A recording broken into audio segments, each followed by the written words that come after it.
अब आप लोगों को एक नया टॉपिक शुरू करने जा रहे हैं जो मोस्ट इम्पॉर्टेंट है। अभी तक हमने linear differential equation with constant coefficient study किया हूँ, लेकिन अब आपको एक नया टॉपिक के साथ डिस्कस करने जा रहे हैं जो कि हर साल पेपर में एकेटीयू में आता ही आता है, एक क्वेश्चन है।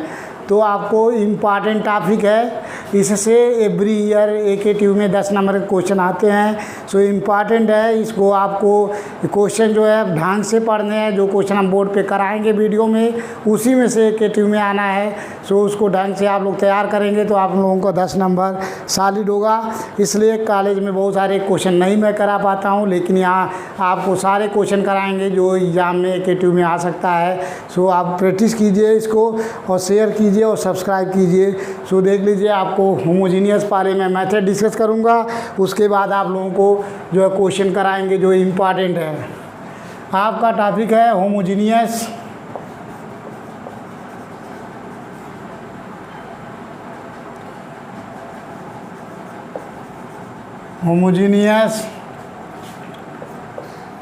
Linear differential equation, homogeneous differential equation या होमोजीनियस लीनियर डिफरेंशियल इक्वेशन या होमोजीनियस लीनियर डिफरेंशियल इक्वेशन भी लिख सकते हैं आप। तो homogeneous linear differential equation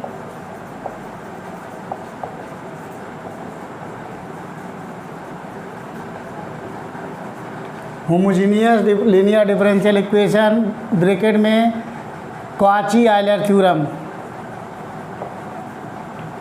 Cauchy-Euler's equation, not theorem,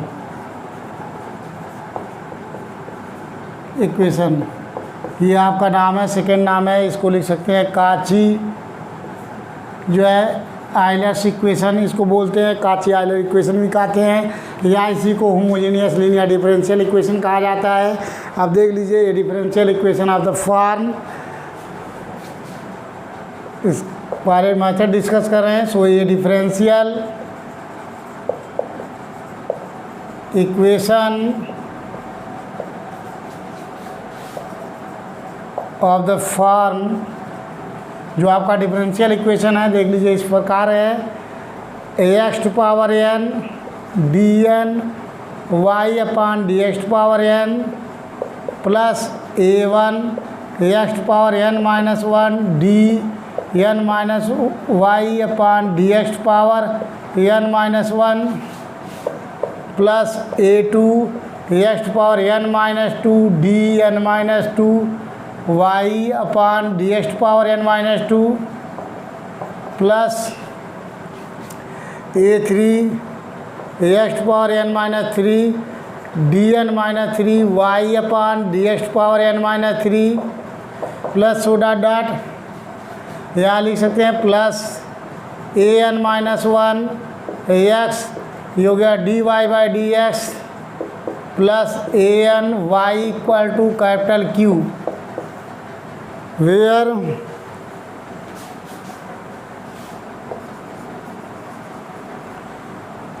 a1 a2 a3 soda dot an are constants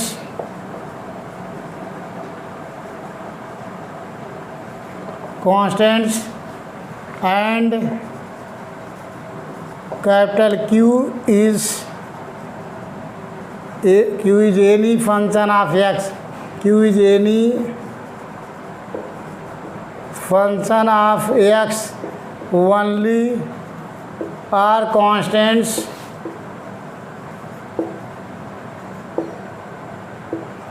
is called homogeneous, is called homogeneous linear differential equation, homogeneous linear differential equation, equation of nth order, of nth order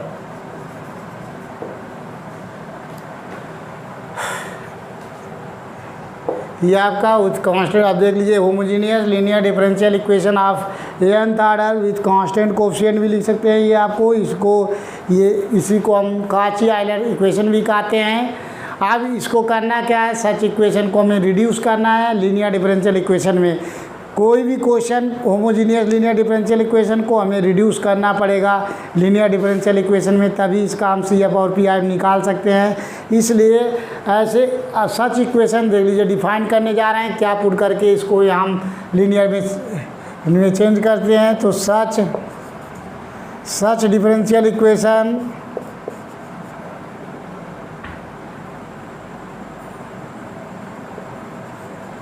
such differential equation can be reduced, such differential equation can be reduced linear differential equation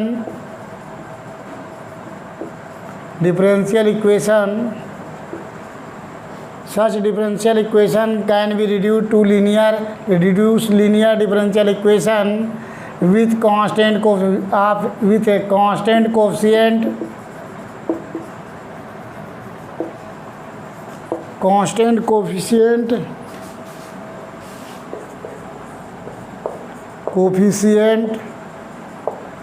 by putting, इसके लिए method discuss कर रहे हैं।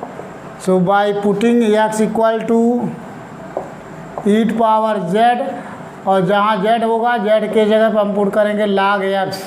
ये method discuss कर रहे हैं। तो जहाँ जहाँ x है उसके जगह पे e पावर z और z के जगह पे log x पुट करेंगे, यहाँ से डिफ्रेंशिएट करेंगे। So dz upon dx equal to हो गया 1/x। अब यहाँ से इसके बाद हमें निकालना होगा dy/dx। सो dy/dx मीन्स इसको लिख सकते हैं can be written as dy/dz into dz upon dx, और dz अपॉन dx की वैल्यू 1/x है। सो 1/x इसको लिख सकते हैं dy/dz। So multiply x both side, so x dy/dx लिख सकते हैं, ये हो गया आपका dy/dz। सो dy/dz को लिख सकते हैं हम यहाँ से dy, where capital D means d upon dz, ये आया। सो x dy/dx इक्वल टू ये हो गया आपका dy। जहाँ x dy/dx है उसके जगह पे मेथड डिस्कस कर रहे हैं, जो सर्किल कर रहे हैं आपको याद करना पड़ेगा क्वेश्चन में। तो जहाँ x dy/dx है वो dy पुट करेंगे। इसी तरीके से यहाँ से हम d2y/dx स्क्वायर की वैल्यू निकालेंगे। सो d2/dx स्क्वायर के जगह पुट कर सकते हैं d अपॉन dx ब्रैकेट में dy/dx। सो d अपॉन dx, और जहाँ dy/dx है इसके जगह पे देखिए dy/dx means 1/x dy/dz put कर सकते हैं। तो ये हो गया 1/x, ये हो गया dy/dz। यहाँ से डिफरेंशिएट करेंगे by part, first function into second function. So first function 1/x और सेकेंड फंक्शन का डिफरेंशियल करेंगे। देख लीजिए तो सेकेंड किसका फंक्शन है, z का फंक्शन है, x के साथ पे डिफरेंशिएट नहीं होगा। पहले इसको हम z के साथ पे डिफरेंशिएट करेंगे तो यह आ जाएगा d2y/dz स्क्वायर, और फिर z का x के साथ पे डिफरेंशिएट करेंगे। So dz upon dx plus second function dy/dz into first function का डिफरेंशियल करेंगे तो -1/x स्क्वायर, 1/x का x के सापेक्ष -1/x स्क्वायर हो गया। अब dz/dx की वैल्यू वहाँ फाइंड कर चुके हैं 1/x है, तो यहाँ हम पुट कर देंगे 1/x, और यहाँ से भी 1/x आ जाएगा। तो ये हो गया dy/dz स्क्वायर, ये आ गया 1/x -1/x स्क्वायर, ये हो गया dy/dz। Multiply both side x square both side. So x square जहाँ d2/dx स्क्वायर है उसके जगह लिख सकते हैं आप d2y/dz स्क्वायर माइनस dy/dz लिख सकते हैं। This can be written as, ये हो गया आपका, इसको लिख सकते हैं हम x स्क्वायर d2y/dx स्क्वायर, ये हो गया आपका d square y minus D Y लिख सकते हैं। यहाँ से y डी कामन ले लेंगे तो ये हो गया d माइनस 1 इंटू वाई। तो जहाँ आपका X square D two Y by D X square है, उसके जगह पर हम पुट करेंगे d into D minus 1 into Y. ये आप सर्किल कर रहे हैं, जो सर्किल कर रहे हैं उसको आपको याद करना पड़ेगा। Similarly x cube d three y upon D x cube को पुट कर सकते हैं equal to d into D minus 1। ये हो गया आपका d minus 2 into y. So dot dot इसी तरीके से हम जो है पुट कर सकते हैं X to power n into D N Y upon D X to power n की वैल्यू ये हो गया आपका d इंटू डी माइनस 1। देख लीजिए यहाँ 3 है तो यहाँ 2 है। इसी तरीके से d माइनस 2 डॉट डॉट ये हो गया आपका ब्रैकेट में d minus n minus 1 into Y in equation first. In equation first में पुट कर देंगे। पुट करने के बाद वी गेट इक्वेशन 1 में पुट करेंगे। In equation 1 we get linear differential equation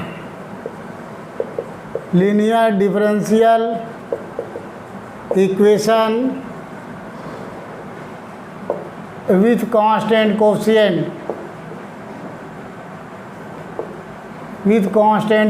में चेंज हो जाएगा।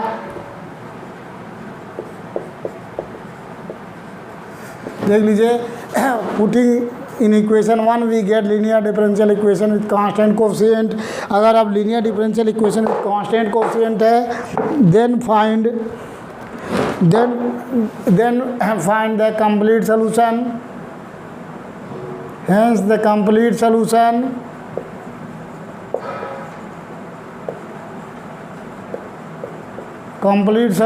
y equal to C F plus P I. यहाँ से जो है हम जब लीनियर में चेंज हो जाएगा तो यहाँ से कंप्लीट सोल्यूशन निकालेंगे y equal to C F plus P I. जो ये सोल्यूशन फाइंड होगा ये जो है z के फंक्शन, क्योंकि यहाँ z is dependent variable independent variable है और y इज डिपेंडेंट वेरिएबल है, z इज इंडिपेंडेंट वेरिएबल है। जो आपका ये सोल्यूशन फाइंड होके आएगा वो z के टर्म में रहेगा। बाद में जहाँ जहाँ z रहेगा वहाँ z के जगह पे लाग x पुट कर देंगे और जहाँ e पावर z रहेगा वहाँ x पुट कर देंगे। जो आएगा आपका यही आंसर हो जाएगा। प्रीवियस मेथड से यहाँ से हम जो है सी एफ निकालेंगे, पी आई निकालेंगे और पुट कर देंगे। तो ये आपका मेथड डिस्कस किया हूँ और इस वजह से अब आपको प्रॉब्लम कराने जा रहा हूँ जो इम्पॉर्टेंट है, मोस्ट इम्पॉर्टेंट। इस बेस पे कुछ क्वेश्चन कराएंगे।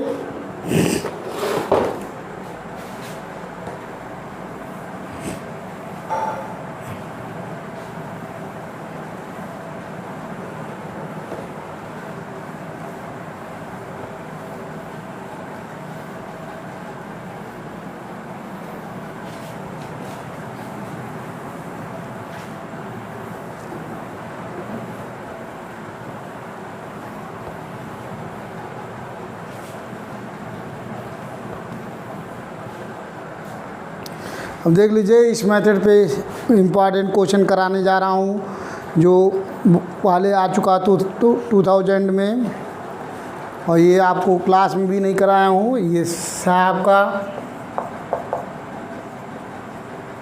बीच में भी आया हुआ है। सॉल्व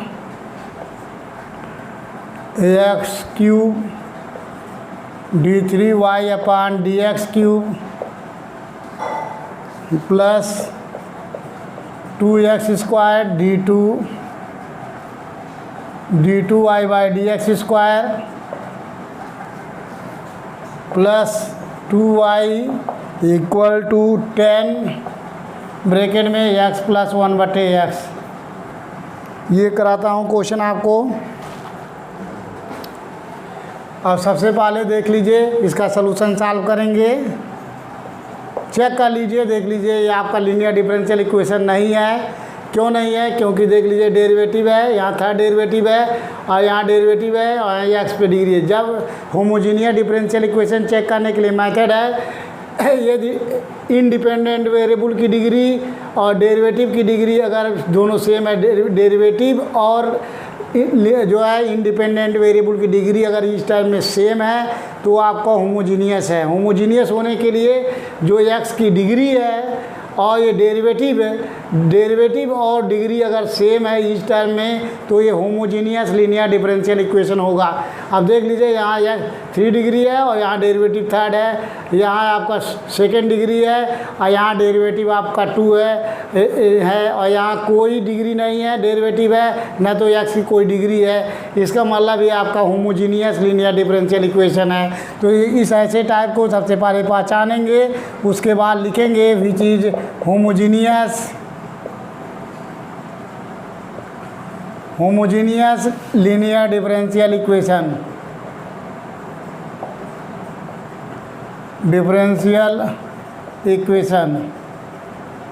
अब अगर होमोजीनियस लीनियर डिफरेंशियल इक्वेशन है तो ऐसे क्वेश्चन में इसके लिए मेथड है, पुट करते हैं जहाँ जहाँ x है e⁻z और z के जगह पे log x पुट करेंगे और उसके बाद जहाँ x dy/dx है इसके जगह पुट करेंगे dy और जहाँ x² d2y/dx² है उसके जगह पुट करेंगे d × d - 1 × y and x³ d3y/dx cube के जगह पुट करेंगे d × d - 1 × d - 2 × y इन इक्वेशन फर्स्ट। जो इक्वेशन फर्स्ट है उसमें पुट कर देंगे, इसको हम बना लेंगे इक्वेशन फर्स्ट। इस इक्वेशन में इसकी वैल्यू पुट करेंगे जहाँ जहाँ x है उसके जगह पे e⁻z और z के जगह log x dy/dx के जगह पे पुट करेंगे dy। यहाँ देख लीजिए तो यहाँ टर्म नहीं है लेकिन इसकी जगह पुट करेंगे, इसके जगह हम पुट करने जा रहे हैं, यहाँ पुट करेंगे ये चीज़ देख लीजिए d ब्रैकेट में d - 1 और d - 2 × y हो गया प्लस 2 और इसके जगह पुट करेंगे d × d - 1 × y plus 2y equal to 10 bracket में देख लीजिए x है, x मीन्स e⁻z और प्लस 1/x मीन्स यहाँ से देख लीजिए निकाल लेंगे e⁻z। ये चीज़ हो गया। दोनों साइड में एलिमिनेट x को हटा देंगे, एलिमिनेट करेंगे। ऐसा नहीं है कि साइड में z में चेंज कर लिया और इस साइड में x के फॉर्म में रहेगा तो क्वेश्चन आपका गलत हो जाएगा, वहाँ कन्वर्ट करेंगे। अब देख लीजिए इसमें से y कॉमन ले लेंगे, मल्टीप्लाई कर लीजिए d² - d एक ब्रैकेट में, दूसरे में d - 2 y कॉमन लेंगे, ये हो गया 2d² - 2d ये आया और ये हो गया +2 y is common equal to 10 e⁻z और प्लस 10 e⁻− z ये हुआ। अब देख लीजिए इसको मल्टीप्लाई कर लीजिए d² का d में, ये हो गया आपका d³ और ये हो गया -2d² -d² प्लस 2d ये हो गया +2d² -2d प्लस 2 सॉल्व कर लेंगे। y इक्वल टू 10 e⁻z और हो गया 10 e⁻− z। यहाँ से देखिए 2d² -2d² से +2d² कैंसिल, 2d से 2d कैंसिल। अब यहाँ जो बच रहा है आपका देख लीजिए टर्म क्या आ रहा है d³ -d² plus 2 y equal to 10 e⁻z plus 10 e⁻− z ये टर्म्स बचे। ये हो गया आपका देख लीजिए। अब y के कोफिशिएंट में d का फंक्शन है इसलिए लीनियर डिफरेंशियल इक्वेशन है। So find the auxiliary equation which is linear differential equation with constant coefficient. ये आपका linear differential equation with constant coefficient है which is linear differential equation with constant coefficient. Constant coefficient so the auxiliary equations are. यहाँ से auxiliary equation निकालेंगे। सो the auxiliary equation जहाँ जहाँ D है वहाँ m पुट करेंगे, m³ minus m² plus 2 equal to 0। अब यहाँ से फैक्टर करना है। फैक्टर देख लीजिए ऐसा है आपको, यहाँ अगर इसमें हम पुट करते हैं 2 कांस्टेंट है तो 2 कांस्टेंट का फैक्टर करते हैं तो 2 का आ जाएगा 1 गुणे 2। इसका मतलब +-1 पे 0 होगा, +-2 पे 0 होगा। तो अगर यहाँ m की वैल्यू देखिए अल्टरनेटिव प्लस माइनस है अगर यहाँ 1 पुट करते हैं तो 0 नहीं होगा। अगर m की वैल्यू यहाँ हम पुट कर दें -1, m इक्वल टू देखिए -1 पे 0 हो जाएगा, -1 अब -1 -2 और -2 + 2 ये 0 हो जाएगा।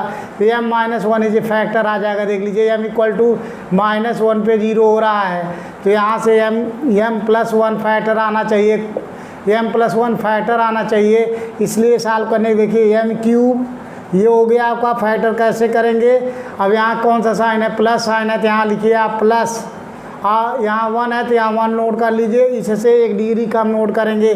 m³ है तो यहाँ हम m² बैलेंस करते हैं। देख लीजिए यहाँ 1m² है, -m² है, तो यहाँ लिख सकते हैं -2m²। तब तो इसको दोनों सॉल्व करेंगे 1m² आएगा। अब आगे नेक्स्ट हमें चाहिए +1 चाहिए, तो यहाँ देखिए माइनस साइन है तो सेम साइन यहाँ नोट करेंगे, यहाँ जो नंबर है वही नोट कर लेंगे, इससे 1 डिग्री कम नोट करेंगे 2m। अब आगे बैलेंस करेंगे, यहाँ कोई 2m का टर्म नहीं है इसलिए यहाँ एक्स्ट्रा हो गया है, सो यहाँ +2m ऐड कर लेंगे। आप प्लस कांस्टेंट 2 = 0, यहाँ से 2 का सेट हो गया। आप फैक्टर होने के लिए पहले वाले में आपको m² कॉमन लेंगे तो m +1 आ गया, यहाँ -2m कॉमन लेंगे तो m +1 आ गया एक फैक्टर, और इसमें +2 कॉमन ले लेंगे तो m +1 आ गया फैक्टर = 0। ये सॉल्व करना है, सब में m +1 कॉमन, सो m +1 यहाँ से कॉमन हो गया, ये हो गया m² -2m + 2 = 0।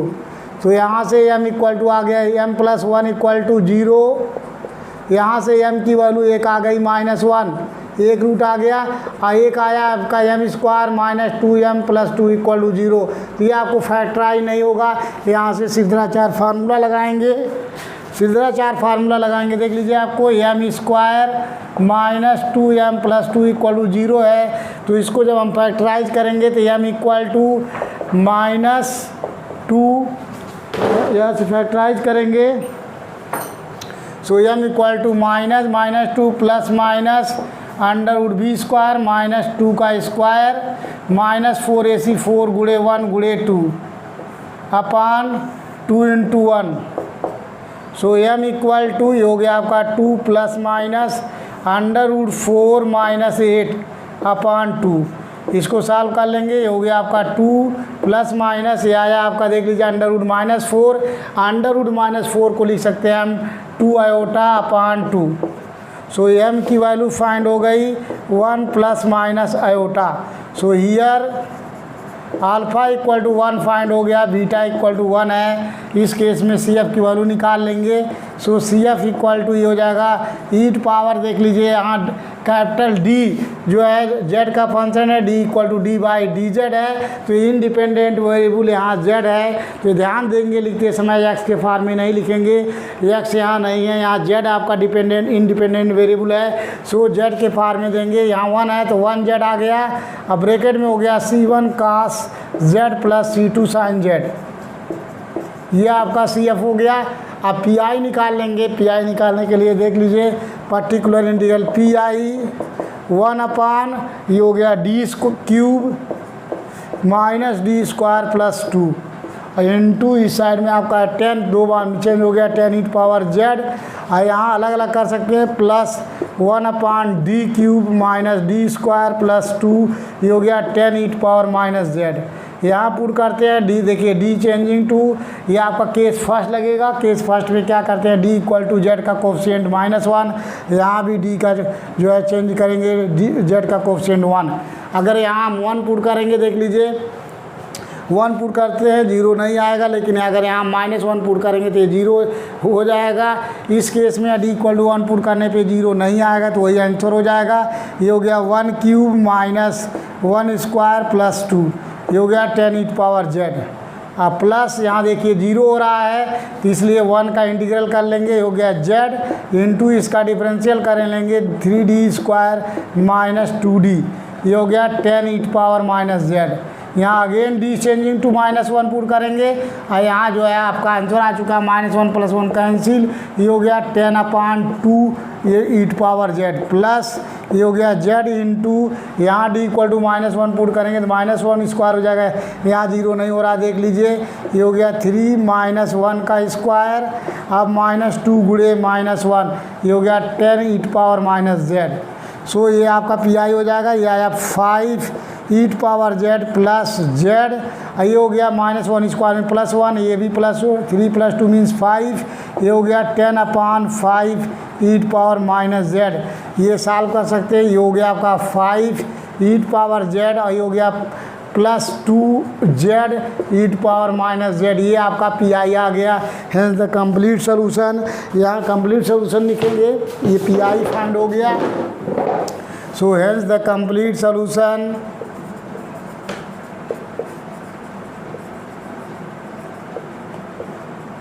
Complete solution y = CF + PI add कर लेंगे। सो y = CF की वैल्यू यहाँ फाइंड कर चुके हैं, ये हो गया e⁻z ब्रैकेट में C1 cos z plus C2 sin z, ये चीज़ हो गया, प्लस PI में +5 e⁻z प्लस 2z e⁻z।